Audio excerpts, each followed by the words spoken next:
Welcome back to the Red Dice Diaries RPG podcast with John and Hannah. Hi.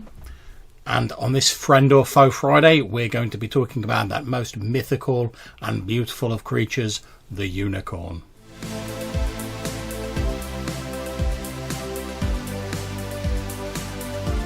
So in today's episode, we're going to be talking about the unicorn. Now, one of the most popular depictions of it, certainly in European folklore, it's this white horse-like creature with a pure white coat, although it occasionally has goat-like characteristics, specifically the beard, and occasionally sort of goat-like characteristics around the face. It can have normal horse's hooves or cloven hooves if it's a little bit more goat-like, but the main feature of a unicorn is the single central horn coming from the middle of its forehead.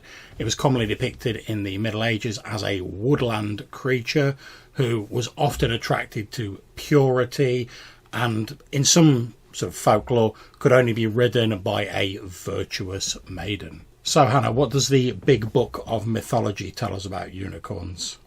So, the Big Book of Mythology actually has 4 variant descriptions for unicorns. All right, okay. One being a horse with the head of a dragon, the legs of a deer, that emits flame on its tail. Oh, I've never heard that before. One which is a horse with the head of a stag, the feet of an elephant, and a horn 3 feet in length. Okay. White horse with cloven hooves, spiral horns, beard like a goat and tail of a lion. Mm-hmm. And the 4th one is particularly odd. White horse with a red head and blue eyes, the legs of a deer, and a red, black and white horn. Variously described as being as big as a goat, as big as a horse, or as big as an elephant, with its horns being 4 inches and 4 feet in length. Doesn't say where that description's come from, but it sounds very specific. It's probably some ancient... Yeah, well, I mean, obviously the thing with a lot of these creatures that are sort of amalgamations of different animals is different sources tend to graft different bits of the animals on, don't they? So obviously the most obvious one, but we're talking about the most prominent one in European folklore, is that where it's basically a horse with a horn on it. But like you say, sometimes it's got cloven hooves, sometimes it's got like a goat's beard or a lion's tail. Then obviously there's more extreme sort of chimerical versions of it with different animals grafted onto it. And this reminds me of... I can't remember which church it is, but somewhere in Britain, somewhere in the Midlands, I think, there's a church with a lectern in the shape of a bird. And I remember somebody saying to me, what kind of bird do you think it is? And I looked at it and it's like, it's some sort of bird of prey, maybe a falcon. And they're like, oh no, it's actually a pelican, because there's this myth that a pelican picks open its own chest and feeds it to its young, and this is somehow some allegory for God sacrificing to his people. Okay. But this statue, this lectern, looks like a bird of prey, because the person that made it had no idea what a pelican looked like. So they just pictured a hawk because they'd seen those, and that's what they carved. Yeah, and I mean, you get that a lot in these sort of Dark Ages style bestiaries, don't they? Where the people who drew them hadn't actually seen the creatures; they'd just heard a few weird sort of folk tales about animals and had drawn them. I'm also fairly sure that there was, I think it might be Marco Polo, wrote about going to see the unicorns, and he's very clearly talking about rhinoceros. Yeah. And several sort of ancient writers who, when you read it back, that's clearly a rhinoceros they're describing, but you can see how an artist trying to draw something to go along with that description would come out with a sword horse. Yeah, well, I've been doing a little bit of research online. I know they've found a lot of depictions of a unicorn-like creature from the Indus Valley civilization, which was sort of Bronze Age time in the sort of northwest region of South Asia. And some of the scholars believe that those were distorted depictions of aurochs, these big sort of like beasts of burden, these big sort of cattle-style creatures that used to lumber around those areas at those times, maybe like distorted or half-remembered. Yeah, creatures that are now extinct, that people have been trying to describe, explain from, as you say, half-remembered stories and like bits of bones and stuff. Same as a lot of dragon myths potentially come from dinosaur bones. Yeah, and I know they've said with like the Indus Valley stuff that because their artistic style was to show things in profile, that it's possible it might have had more than one horn, but if you were looking at it from the side, you would only see the one horn. So perhaps that's where that comes from for that specific version of the myth. So hopefully you'll have got the idea that even something which is as well known as the unicorn has lots of different versions of it. But let's have a quick look at the classic D&D version. So, love, do you want to have a quick look in the AD&D Second Ed Monster Manual? And we'll see what we can find out about the unicorn. Okay, so Second Ed D&D, this is pretty much exactly what you would expect it to be. The unicorns do not want anything to do with anybody at all, unless you are Sylvan, or if your player character really wants one as a mount, basically. Where yeah, I it mean, says, it's that, I presume that's tied into that whole sort of virtuous maiden thing. Yeah, a human or elf maiden of pure heart and good alignment can get a unicorn as a mount, and then it'll be really protective of it and really loyal. Obviously, that's if your players really want one as a mount. Now, it looks as though in the 5th edition version, they've expanded that a little bit, because in here it says the gods sometimes pair a unicorn with a champion. So they seem to have linked it specifically to paladins here, whether that's just to distance it from the whole virtuous maiden thing, or just to like, because it's like an iconic thing, you know, unicorn, champion of good, etc. I'm not sure. But it says, as long as troubled times persist, the unicorn stays by its champion. However, if the champion falls from grace or turns from the cause of righteousness, the unicorn departs never to return. So again, as you were saying, once it's linked with someone, it sticks with them. So you've also got here, rangers have a 10% chance of working out whether or not there's unicorns in a forest. I suppose feasibly that could be like an interesting story for a druid and a ranger walk into a forest. Yeah, I mean, there's nothing specifically I can see about that here for like rangers noticing it. But one thing I have noticed, having a look at both these books, and I don't know whether you think the same, is that there seems to be a lot more emphasis on like divinities and like gods sending unicorns in 5th edition than there is in AD&D 2nd edition. I don't see anything about it in 2nd edition. It says that they like Sylvan folk and that they don't like angry people, basically. Yeah, whereas if you look I can't see anything on divinity. Whereas if you look at 5th edition, it's saying like good deities put them on the material plane to ward away evil. Then it's like, a unicorn's forest is a celestial realm, so again linked with gods. They have sacred horns that let paladins ride them, stuff like that. So there seems to be a lot closer link with the gods in 5th edition than there is in AD&D 2nd edition. It seems to be that the forest territory in 5th edition has like a lot more to it as well, whereas here you've just got like, it might be 20 miles by 20 miles. It's unlikely to have more than one like family of unicorns in it, and if people are damaging the forest, the unicorn might come after them. Yes. Other than that, there's nothing in it. Yeah, I mean, as you were saying, in 5th edition you get sort of very obvious effects. So to give a quick list of them, it says the region that the unicorn in is transformed by their celestial presence. So again, a sort of heavenly link there. It says open flames of a non-magical nature are extinguished within the unicorn's domain. Torches and campfires refuse to burn, but closed lanterns are unaffected.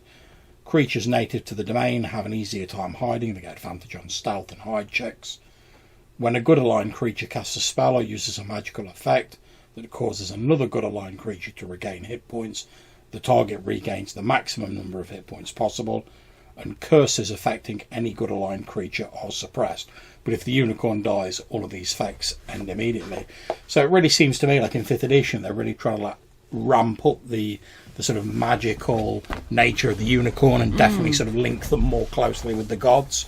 Whereas in AD&D 2nd edition, they just feel like, they're a bit of a sort of fake creature. This is sort of what we were talking about right at the start, isn't it? In the 2nd ed, it is very much a mundane creature.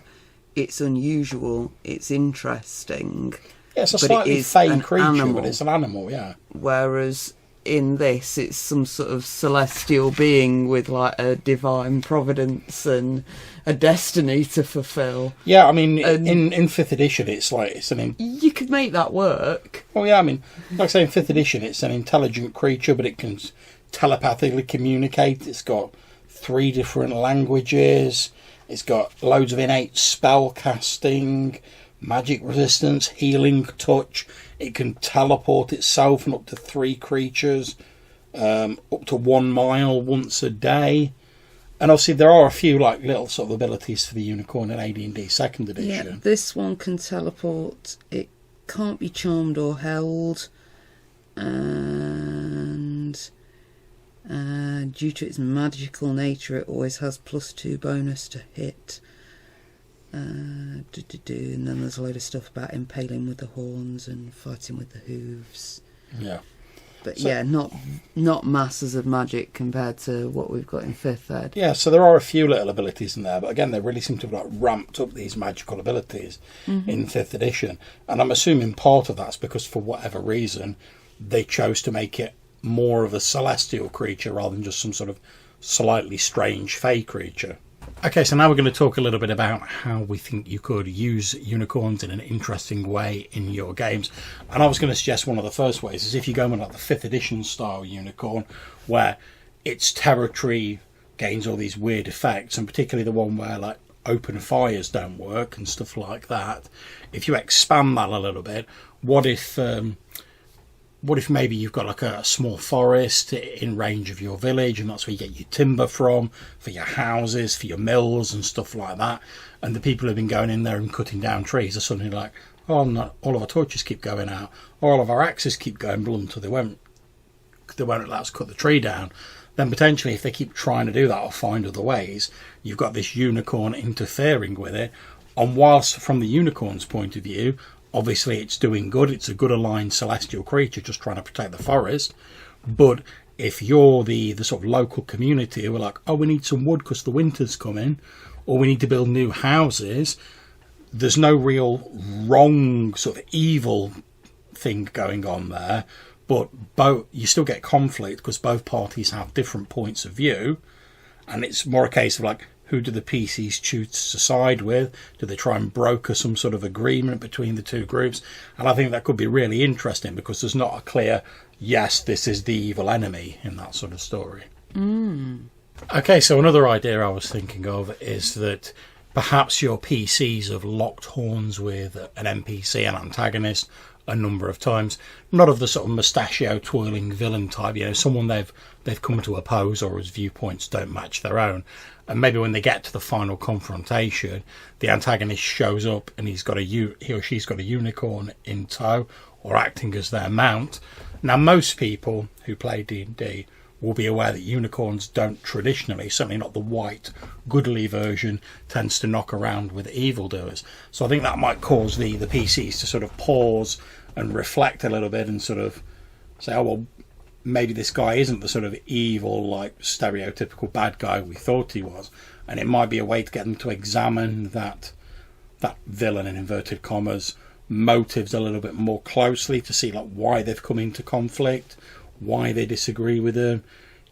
It's not just a sort of black and white situation. Having it there as sort of almost like a diplomat, an arbiter without it ever actually having to talk. It's just there as a symbol of, maybe you should think about peace. Yeah, exactly. Yeah, it's just like a physical manifestation of saying, again, show not tell. It's a physical manifestation of like, oh well, this guy's obviously not pure evil because there's this unicorn. But if they're not pure evil, why are we opposing them? Why are they opposing us? What's going on? Is there maybe some way around this that doesn't involve us just fighting them? And if a fight does break out, the unicorn might not even get involved. After all, certainly in 5th edition, they're sent by deities for particular tasks. Maybe its task is just to make the point that not everyone who opposes you is evil. And if you choose to ignore that and fight, maybe it just goes back to its forest and goes about its business and lets you get on with it. Maybe with a small sigh, due to the sort of the follies of mankind or whatever. But I think just having it there for a lot of people, certainly people who are familiar with the creature, would be a strong signal to people that maybe there's more going on here. So here at the end of the second ed book, it mentions that unicorn horn is a remedy against all poisons. Yeah, very magical. Now, obviously, that right there is quite a sort of ethical dilemma plot that you've got just waiting to happen. Or somebody you play characters care about has been poisoned by this obscure poison that nobody knows a cure for it, but unicorn horn can cure any poison. Player characters, there's supposed to be unicorns in these woods over here. Why don't you go and catch one? Well, isn't like Tim Curry and like Willow trying to off all the unicorns to gain all the magic? Tim Curry in Legend. Legend, that's it. It is trying to make the unicorns extinct, and then Tom Cruise, I believe, goes and doesn't really do much because the girl's the one that ends up destroying him.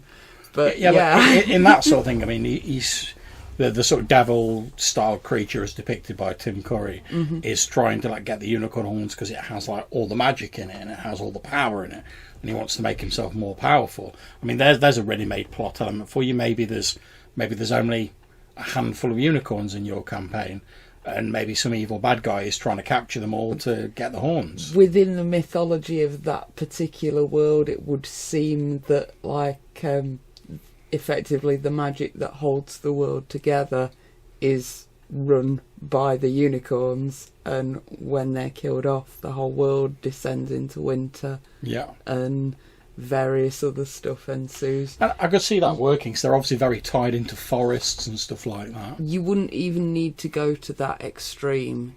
Maybe one day some knight rides into your village with a dead unicorn and says, I've just caught this unicorn, aren't I a brave knight?